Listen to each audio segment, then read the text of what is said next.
Dear students, पिछली video के अंदर हमने प्रेजेंट परफेक्ट कॉन्टिन्यूस टेंस तक जो सारी बातें थी वी हैव कंप्लीटेड देम, उनको पूरा कर चुके हैं।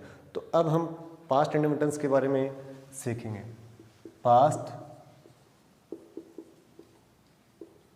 इंडेफिनिट टेंस, इसमें क्या होता है बेटा, पास्ट इंडेफिनिट टेंस में जो समय सूचक जो क्रियाएं होती है वो सारी आपको बताई जाएंगी। टाइम एक्सप्रेसिंग एडवर्ब्स, पहले मैं आपको सेकंड फॉर्म, जब सिंपल सेंटेंस होता है तो हम क्या यूज़ करते हैं, वर्ब के second form.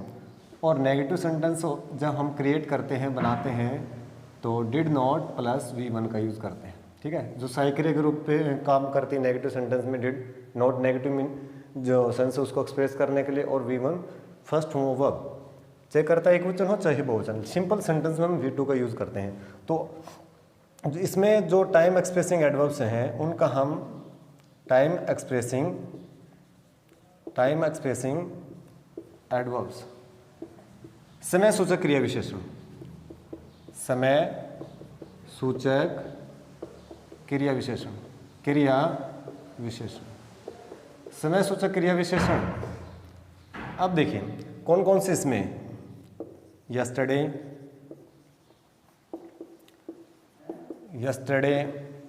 Morning,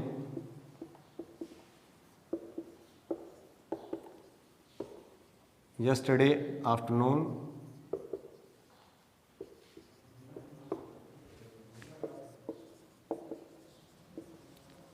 yesterday evening,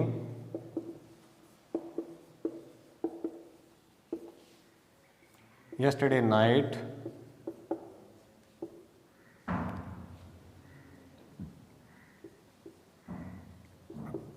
the day before yesterday। The day before yesterday का मतलब होता है परसों, बीता हुआ परसों, द डे बिफोर यस्टरडे। इसी प्रकार जैसे आपका लास्ट डे है, last week, last month, last year, last morning, last afternoon, last evening, last night. Ago की बात आती है, द अदर डे, कोई घटना जैसे किसी दिन घट जाती है उसके लिए हम क्या लिखते हैं, अदर डे। सन है कोई, जैसे ईयर की बात आ गई 2010 लिख दिया मैंने। इसी प्रकार जैसे ऑन 15 अगस्त 1947। कहने का अभिप्राय है कि अगर ये टाइम एक्सप्रेसिंग एडवर्ब्स आते हैं एग्जाम में, जैसे आपके eight the end of the sentence, वाक्य के अंत में, तो ये क्या करती हैं, इंडिकेशनल वर्ड के तौर पे काम करती है। हम समझ जाएंगे इट इज़ इंडिकेशन, ठीक है ना, it is an indication for us, हमारे लिए क्या है, इंडिकेशन का काम करती है। यस्टरडे, अब कोई घटना जैसे भूतकाल में करते हो, यस्टरडे कल क्या हुआ था, यस्टरडे मॉर्निंग, कल सुबह जो एग्जैक्ट कल सुबह को जो घटना घटी थी उसके लिए यस्टरडे मॉर्निंग जैसे आपका आ गया। यस्टरडे आफ्टरनून की बात कर दी तो कल दोपहर को क्या घटना घटी थी। यस्टरडे इवनिंग की बात कर दी तो कल शाम को क्या घटना घटी थी। यस्टरडे नाइट, कल रात को क्या घटना घटी थी उसके बारे में। जैसे द डे बिफोर यस्टरडे की बात आ गई, इसका मतलब होता है बीता हुआ, जैसे परसों, ठीक है। और जो आने वाला परसों उसके बारे में बता देता हूँ, कौन सा होता है, द डे आफ्टर टुमारो, जिसको आने वाला जैसे परसों कहते हैं, और जो बीता हुआ परसों उसको द डे बिफोर यस्टरडे बोला जाता है।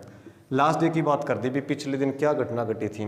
लास्ट वीक, पिछले सप्ताह क्या हुआ था, ठीक है। लास्ट मंथ की बात आ गई तो पिछले महीने क्या हुआ था। लास्ट ईयर की बात आ गई, पिछले साल क्या हुआ था। लास्ट मॉर्निंग, पिछले दिन सुबह कोई वक्त क्या घटना घटी थी, क्या हुआ था, उसके बारे में एक्सप्रेस करते हैं ये सब। लास्ट आफ्टरनून, पिछले दोपहर को क्या, पिछले दिन दोपहर को क्या हुआ था। लास्ट इवनिंग, पिछले दिन शाम को क्या हुआ था। लास्ट नाइट की बात आ गई। तो अक्सर ही एग्जाम में आते हैं, और इनके बगैर हमें नहीं पता चलता कि कौन सा टेंस हम भरेंगे। अगर ये आते तो हमें तुरंत पता लग जाएगा पास्ट इंडेफिनिट टेंस हम फिर अप कर देंगे। जैसे एगो की बात आ गई, कोई जैसे आपने कोई चीज़ सेल की है, परचेज की है, या जो भी किया है, तो जैसे मैं कहूँ 3 डेज एगो की बात आ गई, मैं कहूँ I bought A washing machine 3 days एगो, 3 दिन पहले मैंने के कपड़े धोने की मशीन खरीदा। जैसे एगो की बात आ गई। द अदर डे, कोई घटना जैसे घटी किसी दिन, तो भूतकाल में घटी है इसलिए अदर डे आ गया। इन 2010 की बात कर दी। जैसे मैंने जो BA है, MA है, ठीक है, B.Ed जो भी एग्ज़ाम पास किया तो उसके बारे में जैसे मेंशन कर दिया, अभी कब हुआ था। अब ऑन 15 अगस्त 1947 की बात कर दी, तो जरूर नहीं, हमारी जो साल तो ये भी है 1947, बट यहाँ पर इन नहीं आया। कहने का अभिप्राय क्या है, इन अगर किसी ईयर से पहले आ गया इन तो हमें पता चल गया पास्ट, बट यहाँ पर तो देखिए नहीं है ना, ऑन आया हुआ है। आपको पता है जो भी हमारी डेट होती है, दिनांक होता है, उससे पहले हम ऑन प्रीपोजिशन का यूज़ करते हैं। तो आपको बता दिया कि इस प्रकार अगर ये हमें याद हैं तो हम एग्जाम में अच्छे से फिलअप कर सकते हैं राइट टर्म में। कुछ एग्जाम्पल मैं एक्सप्रेस कर रहा हूँ अभी जस्ट इसको रफ करने के बाद।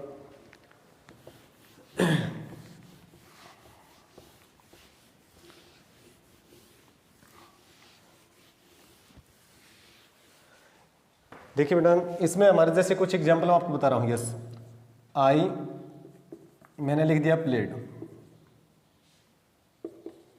क्रिकेट, लास्ट वीक की बात कर दी, तो पिछले महीने मैंने क्या किया था, पिछले सप्ताह की बात कर दी मैंने। तो यहाँ पर आपको पता चला लास्ट में क्या होगा, इंडिकेशन वर्ड लास्ट वीक। हमें सब्जेक्टिव केस देखना है और उसके अकॉर्डिंग हमने V2 यूज़ करते हैं। बट हमारे क्या है, सब्जेक्टिव केस है, पास्ट इंडेफिनिट टेंस में देखने की आवश्यकता नहीं, चाहे सिंगुलर हो या प्लूरल हो, चाहे फर्स्ट पर्सन हो, सेकंड पर्सन हो, थर्ड पर्सन हो, ठीक है। तो कौन सा में हमें V2 का यूज़ करते हैं, नेगेटिव होता है तो डिड नॉट और V1 का यूज़ कर देते हैं। यस, सी uprooted plants 2 months ago। तो 2 महीने पहले उसने क्या किए थे कि पौधे है ना उखाड़ दिए थे, ठीक है, फ्रॉम दिस पार्क या, ठीक है ना, फ्रॉम द भी आप लिख सकते कोई प्लेस की फील्ड, फ्रॉम द फील्ड की बात कर दी, ठीक है। तो बहुत सारी बातें हैं एक्सप्रेस करने के लिए। तो सी uprooted plants 2 months ago, तो यहाँ पर एगो आया हुआ है तो हमें पता चले कौन सा टेंस यूज़ कर देंगे, पास्ट इंडेफिनिट टेंस यूज़ कर देंगे। इसी प्रकार यस्टरडे की बात कर दी, जैसे मैं यहाँ लिखूँगा मोनू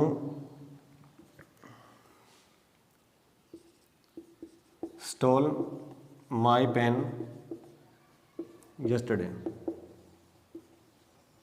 मोनू ने क्या है, कल मेरा जो पेन है वो क्या कर लिया, उसने चुरा लिया, ठीक है। तो यहाँ पर यस्टरडे है, हमें तुरंत पता लगा कौन सा टेंस यूज़ कर देंगे, पास्ट इंडेफिनिट टेंस यूज़ कर देंगे, सेकंड फॉर्म, ठीक है। अब तो ये हमें पता चले कि अगर जैसे एग्जांपल बहुत सारे हैं, देखिए आपको बता रहा हूँ। यस, मैं लिखूँगा जैसे रोहित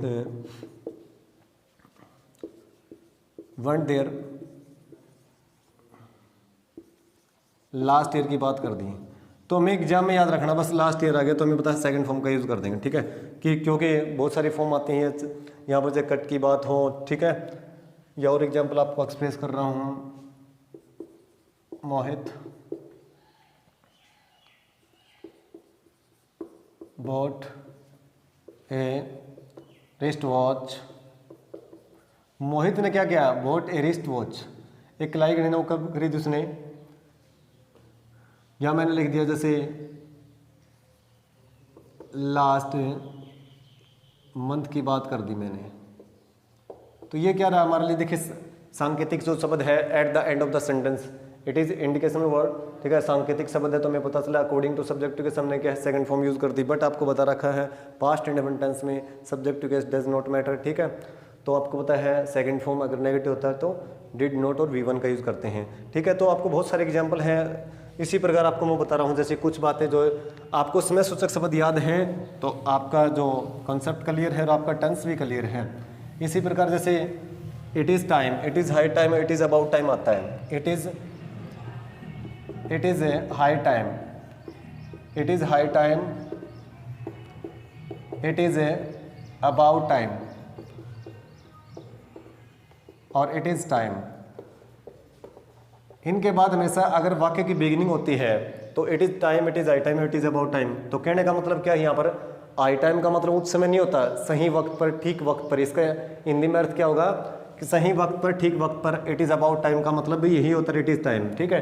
तो अगर इन सेंटेंस से बिगिनिंग होती, क्योंकि कई बार क्या होता है हमारे पेसिव वॉइस का जो चैप्टर होता है ना, जैसे वॉइस का, उसमें पेसिव वॉइस में क्या करते हैं, it is time to take tea, ये वक्त चाय पीने का, वो सेंटेंस अलग होते हैं। जैसे वहाँ टाइम के बाद टू इन्फिनिटी यूज है, बट यहाँ पर जो it is time, it is about time, it is I time, इनके बाद अगर सब्जेक्टिव केस आता है उसके तुरंत बाद हम क्या करेंगे, पास्ट इंडेफिनिट टेंस का यूज करेंगे।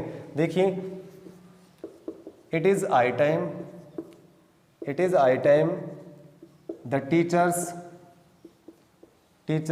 started started teaching students.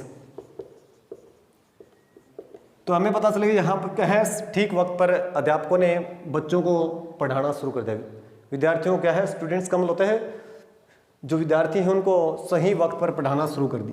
तो इसका मतलब आपको समझ में, अगर इट इज आई टाइम से बिगिनिंग है, उसके तुरंत बाद आपका देखिए सब्जेक्टिव के समय यहाँ पर क्या टीचर्स है। लेकिन मैंने ये बताया था ना अभी जस्ट, अगर टाइम के बाद टू आता है तो आपका टू इन्फिनेटिव आता है। जैसे हमारे जो नाउन के तौर पे काम कर रहा है समय जो टाइम है, उसके तुरंत बाद देखिए टू इन्फिनेटिव का यूज होता है। It is time, it is I time, it is about time. ठीक है, तो ये चीज़ आपको देखने वाली बात है। जैसे आपको एग्जाम में अक्सर आती है, इट इज अबाउट टाइम की बात कर रहा हूँ मैं। देखिए it is about time, it is about time, it is about time. Students की बात ले लेता हूँ मैं। It is about time students started reading books. सही वक्त पर विद्यार्थियों ने अपनी किताबें क्या है, ठीक वक्त पर विद्यार्थियों ने अपनी किताबें पढ़ने शुरू कर दी हैं। तो यहाँ पर क्या है, जैसे अब it is time of lockdown, lockdown का वक्त है, तो यहाँ पर बच्चे क्या कर रहे हैं, अपनी स्टडी को क्या स्मूथली जारी रख रहे हैं। ठीक है, तो टीचर्स क्या कर रहे हैं, स्टार्टेड टीचिंग स्टूडेंट्स, ठीक है, पढ़ा रहे हैं। तो वो चीज़ें क्या हो गया, हमें पता चला it is I time, it is about time. अगर वाक्य स्टार्टिंग में आते हैं और जस्ट आफ्टर आप सब्जेक्टिव के साथ को नजर आए, तो उसके तुरंत बाद करेक्ट फॉर्म ऑफ वर्ब आपको फिलअप करने के लिए दिया जाए, तो हम क्या करेंगे, सेकंड फॉर्म ऑफ वर्ब, ठीक है, क्रिया की दूसरी अवस्था का प्रयोग कर देंगे। और बता रहा हूँ मैं आपको, देखिए इट इज़ टाइम की बात आगे, it is time they cut crops. ठीक है, it is time they cut crops. उन्होंने क्या है, सही वक्त पर उन्होंने क्या है, फसल काट दी है। ठीक है, ठीक वक्त पर फसल काट दी है, निकाल ली है। थ्रेसरिंग, जैसे थ्रेस की बात आएगी तो निकालना होता है, यस, ठीक है। विनो की बात होता है पिछोड़ना होता है। तो there are so many examples for teaching. ठीक है, तो आपको पता याद रखना, बस ये कंठस्थ कर लेना, it is time, it is high time और इट इज़ अबाउट टाइम अगर आता है वाक्य में बिगिनिंग में, तो आपका याद रखना जस्ट आफ्टर टाइम जो शब्द है उसके जस्ट आफ्टर कोई नाउन आपको नजर आता है, जैसे भी यहाँ पर टीचर्स हैं, तो तुरंत आपको क्या है, सेकंड फॉर्म का यूज़ कर देना है। अगर नेगेटिव सेंटेंस होता है तो डिड नॉट और V1 का यूज़ कर देंगे।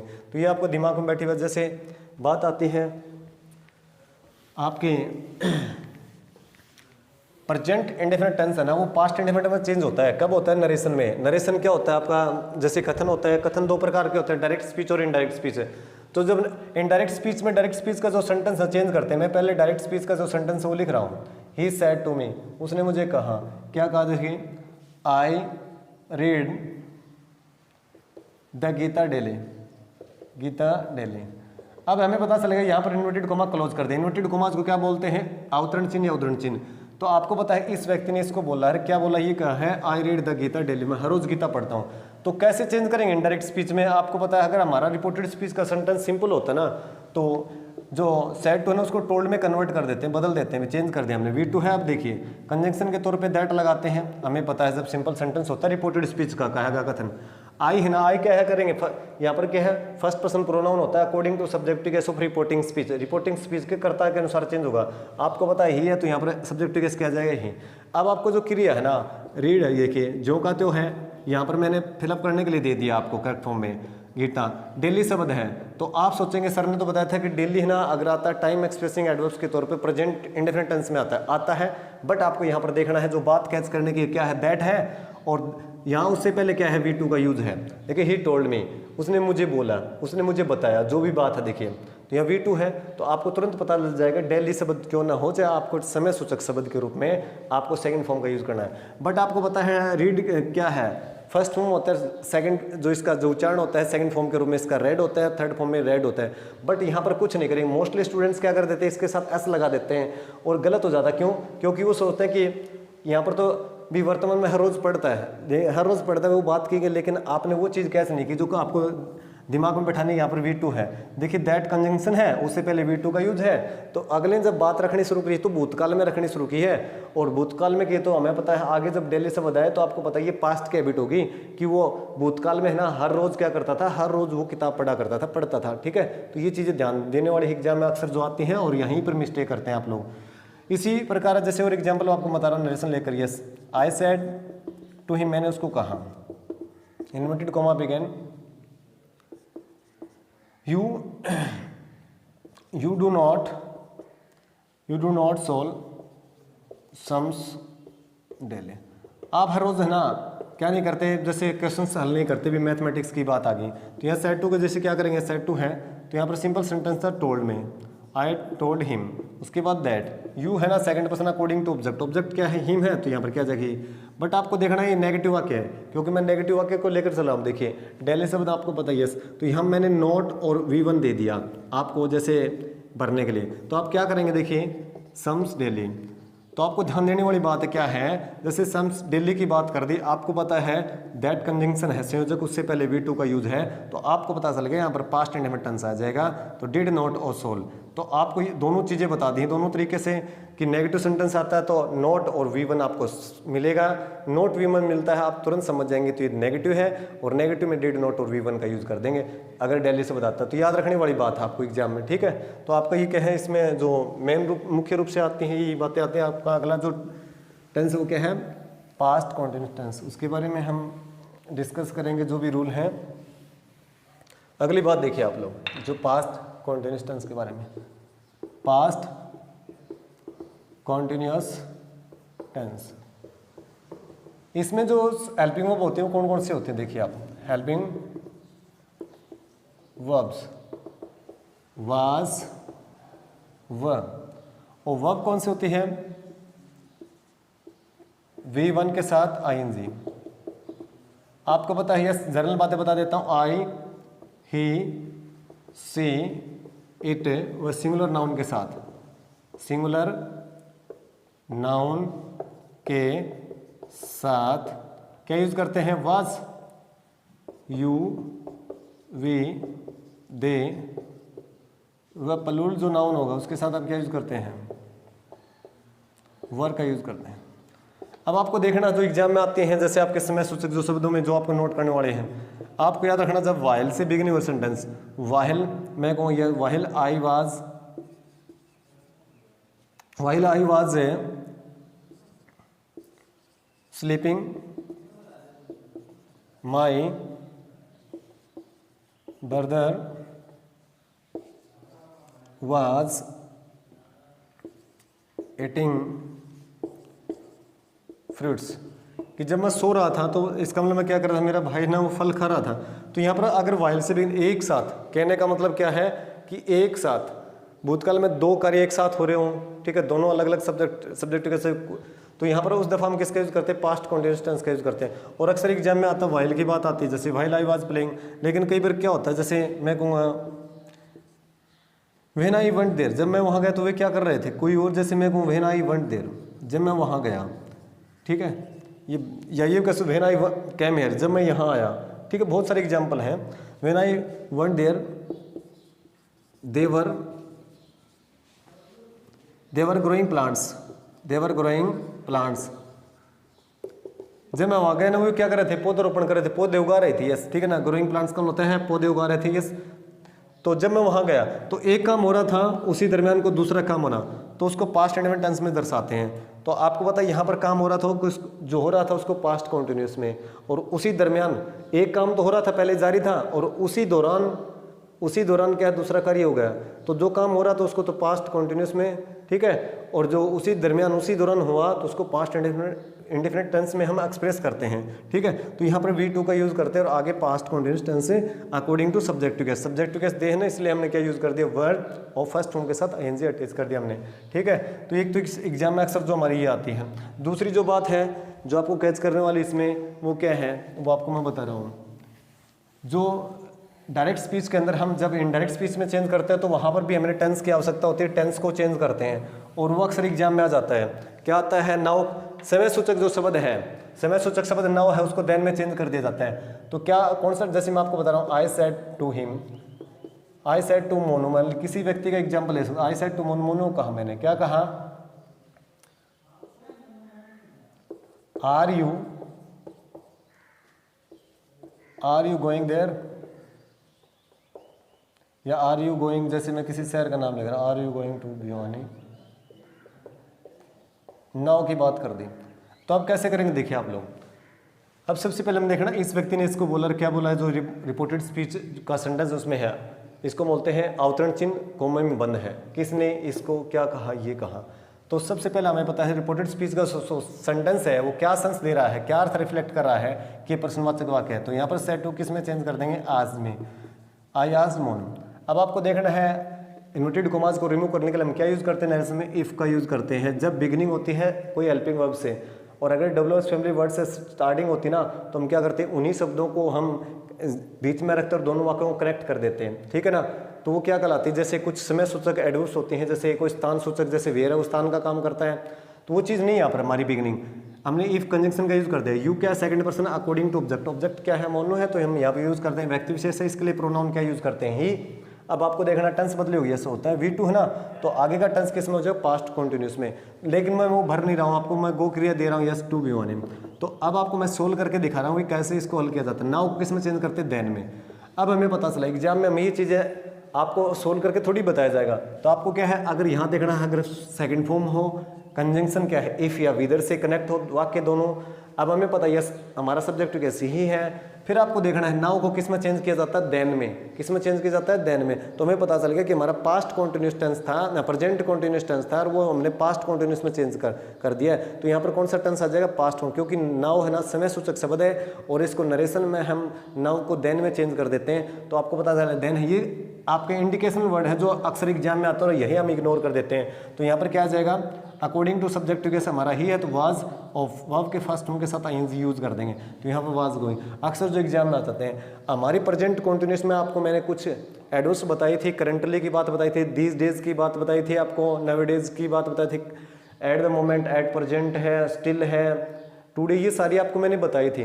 तो वो क्या आपके प्रेजेंट कॉन्टिन्यूस में यूज होते हैं। जरूर नहीं नाउ को तो देन में चेंज करते हैं, लेकिन वो करेंटली है, वो यू चेंज नहीं होगा। स्टिल की बात कर दी, वो चेंज नहीं होती ना समय सूचक शब्द, लेकिन नाउ है वो नरेशन में देन में चेंज करते हैं। ये तो मैंने आपको बताया, लेकिन वो जो की तो रहते हैं। अगर वो भी आ जाती है तो आपको पता लग जाएगा कि ये तो प्रेजेंट कॉन्टिन्यूस में टाइम एक्सप्रेसिंग एडवर्ब्स का काम करते हैं, तो ये पास्ट कॉन्टिन्यूस में जो की तो रहेंगे, इनको चेंज नहीं करते हैं। और क्योंकि प्रेजेंट कॉन्टिन्यूस में यूज होंगे, तो पास्ट कॉन्टिन्यूस में हम प्रेजेंट कॉन्टिन्यूस टेंस को हम पास्ट कॉन्टिन्यूस टेंस में बदलते हैं जब नरेशन की बात आती है इनडायरेक्ट स्पीच में। तो कैसे पता चलेगी, हमें पता है कंजंक्शन, उससे पहले V2 का यूज मिलेगा। ओके, तो ये चीज़ें हमें ध्यान देने वाली हैं, अक्सर जो एग्जाम में आते हैं और यही हम इग्नोर करते हैं, इसलिए हमारी मिस्टेक होती है। अगली बात जैसे आपको समझ में ना, तो ये हमारे जो टेंस मैंने यही चीज़ें आएंगी। जैसे और एग्जाम्पल आपको मैं बता देता हूँ, ही जैसे मैंने लिखा सेड टू में, उसने मुझे कहा,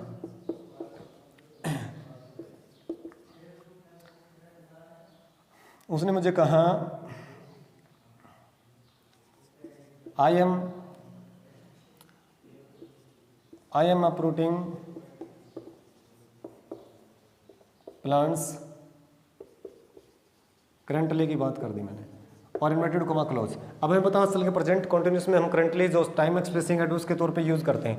अब सेड टू के में किस में चेंज करते हैं, सिंपल सेंटेंस होगा तो टोल्ड में कर दिया, हमने में लिखा। अब हम क्या यूज कर देंगे, दैट यूज कर दिया मैंने कंजंक्शन के तौर पे। आई सब्जेक्ट के साथ आपको पता है ही यूज कर दिया हमने। अब आपको देखना मैं वर्ब दे रहा हूँ जैसे अप्रूव्ड। अब एग्जाम में आप कैसे इसको फिलअप करेंगे, देखिए प्लांट्स की बात कर दी और करंटली जो का तो रहा हमारा, चेंज नहीं होना। तो हमें यही चीज़ याद रखनी है। आप सोचेंगे क्या करते हैं आप लोग, इसी को इग्नोर करते हैं, देखा कर देते हैं, किसको, टोल्ड को इग्नोर कर देते हैं और दैट नहीं देखते हैं। आप आगे का देखते हैं भी करंटली आ रहा तो प्रेजेंट कॉन्टिन्यूस टेंस नहीं। आपको याद रखना कि यहाँ पर ये इनडायरेक्ट स्पीच का सेंटेंस है, डायरेक्ट स्पीच से इनडायरेक्ट स्पीच में ले जाया जा रहा है इसको। और वो जो हाँ टेंस की बदली होते हैं, हमें पता है प्रेजेंट कॉन्टिन्यूस में करंटली यूज होता है, तो प्रेजेंट कॉन्टिन्यूस को पास्ट कॉन्टिन्यूस में बदला जाता है। तो हमें पता चला according to subject to case की वाज और वर्ब की फर्स्ट फॉर्म के साथ आईएनजी का यूज कर देंगे। तो मुझे उम्मीद है ये भी आपको समझ में अच्छे से। तो अगली बात जो क्या है पास्ट परफेक्ट टेंस के बारे में, तो उसके बारे में आपको जो नियम है रूल हैं वो सारे रिफ्लेक्ट किए जाएंगे अभी। पास्ट परफेक्ट में क्या होता है, जो काम देखिए पहले होता है उसको पास्ट परफेक्ट में, जो काम बाद में होता है उसको पास्ट इंडेफिनिट टेंस में यूज करते हैं। और अक्सर वही जो एग्जांपल आपको बताए जाए अक्सर एग्जाम में आते हैं। बताने के लिए बहुत सारे एक्सरसाइज हैं, उनमें बहुत सारे जो सेंटेंसेज हैं, बट आपको एग्जाम में वही करने हैं जो आपको एग्जाम में आते हैं, past perfect tense.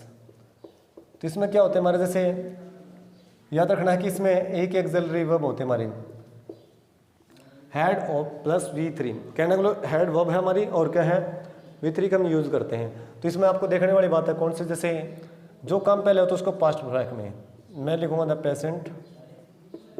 Patient had died before the doctor came, ये जो एग्जाम्पल वो अक्सर एग्जाम में आ जाता है, हमें पता है यस यहाँ पर V2 का यूज है, ठीक है, और यहाँ पर क्या है ऐड और थर्ड फॉर्म ऑफ वर्ब। तो आपको याद रखना सिंपल, मैं इसी का जैसे आफ्टर और बिफोर के बारे में बता देता हूँ। यहाँ पर मैंने लिख दिया doctor came after the patient had died.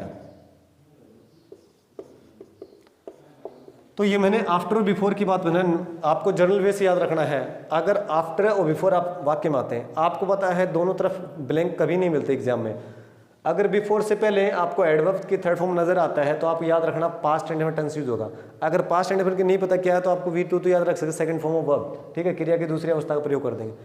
और आफ्टर की बात आ गई ना, ये बिफोर की बातें बताई ना, बिफोर से पहले अगर हेड वर्ब की थर्ड फॉर्म है तो बाद में सेकंड फॉर्म, ये तो याद रख सकता है। अगर माइंड से स्लिप हो जाता है रूल तो आप ये याद रख सकते हैं। आपको आफ्टर की बात आ गई, आपको पता है आफ्टर से पहले सेकंड फॉर्म, बाद में हेड वर्ब की थर्ड फॉर्म, ये तो दिमाग में बैठ सकती है। कोई भी जैसे मैं कहूँ जैसे भी, जैसे आई रोट कहते हैं पोइम आफ्टर द पेन कहते हैं हेड बोट, भी पेन खरीदने के बाद ही क्या है मैंने कविता को लिखा, ठीक है, पोइम लिखी। तो बहुत सारे एग्जांपल है, ठीक है। उसी प्रकार जैसे इसमें हमारे क्या है, हमारे पता है ये प्रेजेंट परफेक्ट टेंस है, वो पास्ट परफेक्ट टेंस में होता है इनडायरेक्ट स्पीच में, तो वो उसके बारे में आपको ये फर्स्ट बात आपको क्लियर हुई है आपकी। दूसरी जो बात कौन सी है आपको बता रहा है इनडायरेक्ट स्पीच में, जैसे मैंने लिखा he said to Pankaj, he said to Pankaj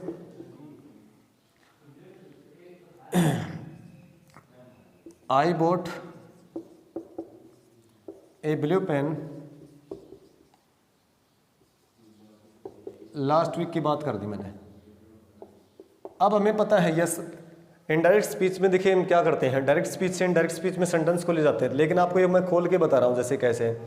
अब यहाँ पर सेड टू है, आपको पता चल गया यहाँ पर रिपोर्टेड स्पीच में जो वाक्य बंद है ना वो पास्ट इंडेफिनिट टेंस है इसमें यूज। तो आपको पता है सिंपल सेंटेंस है, वो सिंपल होगा तो टोल्ड में कन्वर्ट करते हैं हम इसको, और आगे क्या करेंगे इन्वर्टेड कॉमास को हटाकर दैट का यूज करते हैं। यस आई है ना first person according to subjective case, हमें पता है यस अगर ये सब्जेक्टिव केस है ना जिसके साथ से बदलेंगे उसी का सब्जेक्टिव कैसा आएगा, तो हमें पता है यहाँ पर ही प्रोनाउन यूज है तो यहाँ पर ही यूज कर दिया हमने।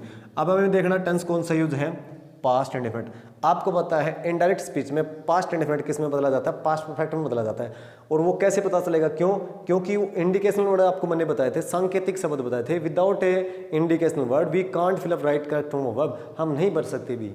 तो हमें पता यस बाय जो क्रिया है आपको पता ए ब्लू पेन, ब्लू पेन आपको मैंने लिखा है। अब लास्ट वीक को किस में चेंज करते हैं, द प्रीवियस वीक में चेंज करते हैं, प्रीवियस वीक में चेंज कर दिया हमने। तो ये हमारे क्या लिए रहा, सांकेतिक शब्द रहा। अगर ये शब्द हमें पता चल गया कि लास्ट वीक को प्रीवियस वीक में, ठीक है, तो ये चीज़ हमें पता चल गई, एक हमारी हेल्प करती है कि यहाँ पर तो हमें ये पीछे वाला जो सेंटेंस था डायरेक्ट स्पीच को वो पास्ट इंडेफिनिट में तभी तो क्या है लास्ट वीक को प्रीवियस वीक में चेंज किया हुआ है, तो हमें तुरंत पता लग जाएगा यहाँ पर कौन सा टेंस है, पास्ट परफेक्ट है। बट आपको बता देता हूँ इसमें रूल कौन सी बात होती है लागू, कि जो काम पहले होता है उसको पास्ट परफेक्ट में, जो काम बाद में होता है उसको पास्ट इंडेफिनिट में एक्सप्रेस किया जाता है, व्यक्त किया जाता है, दर्शाया जाता है। बट यहाँ पर देखिए कंजंक्शन दैट क्लास, अब आपका क्लास का जो चैप्टर आएगा ना, क्लास क्लास का मतलब होता है उपवाक्य, तो उसमें आपको बताया जाएगा कि दैट क्लास कौन सा होता है, जो पर्सन उठाता है कि मैंने बताया उसको तो क्या बताया, मैंने नहीं बताया तो मैंने क्या नहीं बताया। तो जहाँ पर्सन राइज करता है, क्वेश्चन राइज करता है तो वो नाउन क्लास होता है। और नाउन क्लास भी आपको पता है, नाउन क्लास है ना वो दैट क्लास भी, नाउन क्लास को क्या बोलते हैं, दैट क्लास भी कहते हैं, ठीक है। लेकिन सभी नाउन क्लास दैट क्लास नहीं होते, वो क्लास के चैप्टर में आपको बताया जाएगा, लेकिन आपको थोड़ा सा मैंने आंसर यहाँ पर बता दिया है। तो यहाँ पर दैट है कंजंक्शन के तौर पे, संयोजक के तौर पे, और V2 है, तो हमें पता चल गया कि पास्ट परफेक्ट टेंस यूज होगा। क्यों होगा भाई, तो प्रीवियस वीक की बात कर दी। इसी प्रकार से यस्टरडे की बात आती है, यस्टरडे को किस में चेंज करते हैं, प्रीवियस डे की बात आ गई जैसे, ठीक है।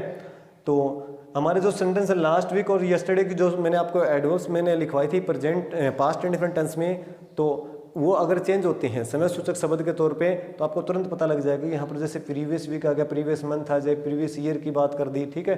तो ये सारी चीज़ें आपके समय सूचक शब्द के तौर पे काम करेंगे, आपको पता लग जाएगा।